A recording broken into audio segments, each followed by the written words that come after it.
Bonjour et bienvenue, voici notre tour d'horizon économique, géopolitique, énergétique, sanitaire et boursier. Nous sommes le lundi 24 octobre et pour comprendre comment tourne la planète finance en ce premier jour du terme boursier de novembre, c'est sur la bourse au quotidien et nulle part ailleurs. L'épisode du jour s'intitulera Mao, c'est moi. Oui, c'est ce que peut déclarer fièrement aujourd'hui Xi Jinping, réélu pour un troisième mandat peut-être à durée indéterminée, en tout cas 5 ans c'est sûr. Xi Jinping est le nouvel empereur de Chine, il a éliminé tous les concurrents potentiels, en fait il n'y a plus de dissidents. Il n'y a plus que des courants, alors soit favorables, très favorables ou archi favorables à Xi Jinping.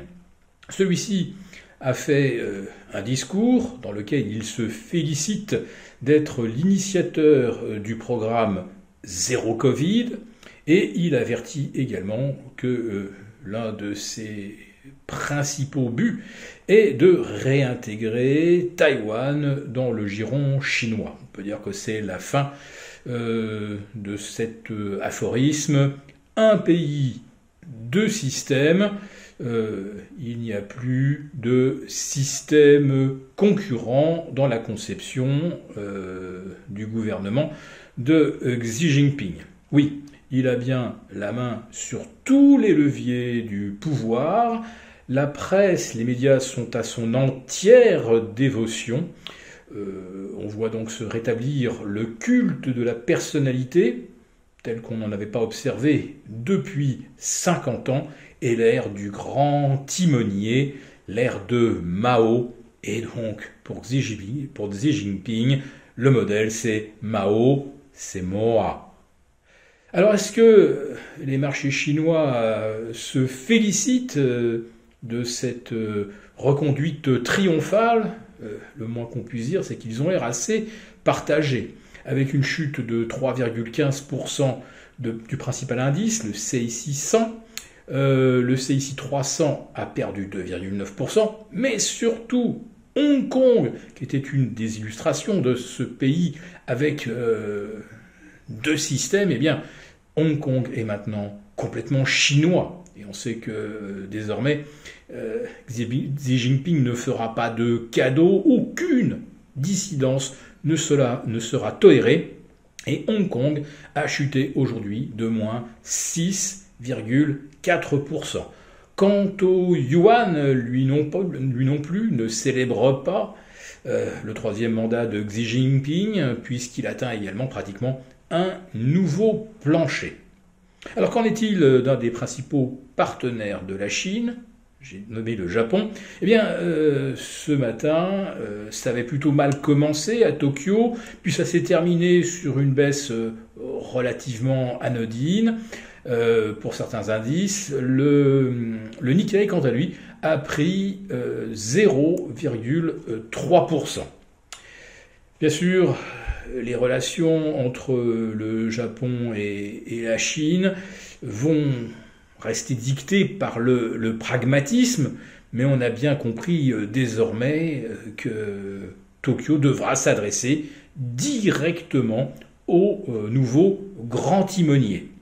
Alors ça risque de ne pas faire les affaires des États-Unis, puisque un des moyens envisagés par l'administration Biden était quelque part de jouer sur eh bien, le ressentiment à l'encontre de la stratégie zéro Covid, qui est en fait l'instauration d'une dictature sanitaro-totalitaire de fer, voire même de plomb.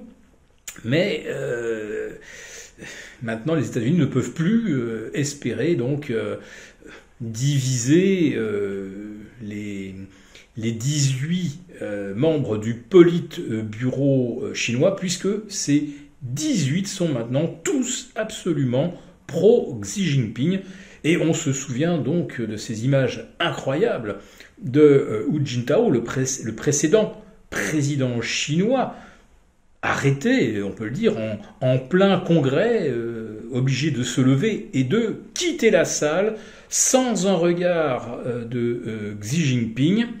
Et je note d'ailleurs que sur ces images, on voit que les 18 membres des plus hautes instances ne portaient pas de masque, et les 2300 autres délégués, eux, portaient tous le bâillon. Donc on a bien compris qu'aujourd'hui, eh bien, le sommet de la pyramide est même détaché du reste de la pyramide et règne désormais sans partage. Alors on va pas en terminer avec la Chine, on va quand même jeter un coup d'œil du côté du Royaume-Uni où Rishi Sunak s'est déclaré candidat à la succession de Liz Truss et quelques heures plus tard, eh bien, il était élu et devient donc le nouveau Premier ministre du Royaume-Uni.